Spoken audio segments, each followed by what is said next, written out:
That's not Emily. We rolled off each other, more or less. The bed was too small to really get far apart, or to get used to having much space for any length of time. I laid quite close to the edge, far from the door but close to the window. At this hour, the view was spoiled by the drawn curtains, though without them it would be spoiled by the pitch of night. Yet small wisps of moonlight made their way just under the curtain, illuminating a patch of floor. I felt the mattress incline as she got up, and the floorboards creaked as she toddled off to the bathroom across the hall.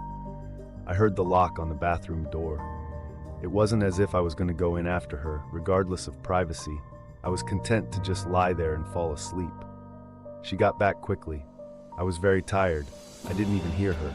Nevertheless, I felt the blanket rise and mattress lower as she got into bed. My back was still to the door, as I couldn't stop looking at the small helpings of moonlight dance their way across the floor. Still, I felt her presence in bed with me. She'd got cold being out of bed for so long. It was a cold night, but as I was warm under the covers, I moved back a bit into her, and I felt her move towards me. She really was cold, even though she must have put something else on while she was out there.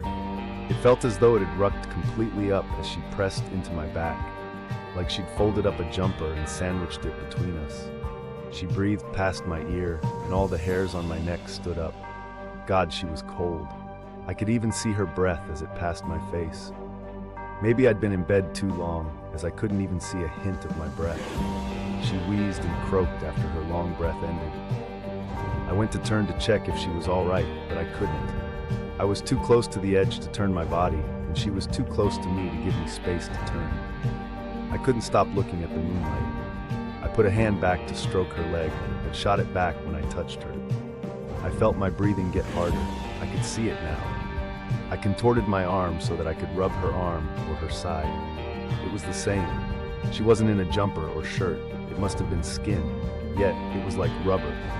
She breathed again, croaking harder and louder. The moon must have been darkened with clouds.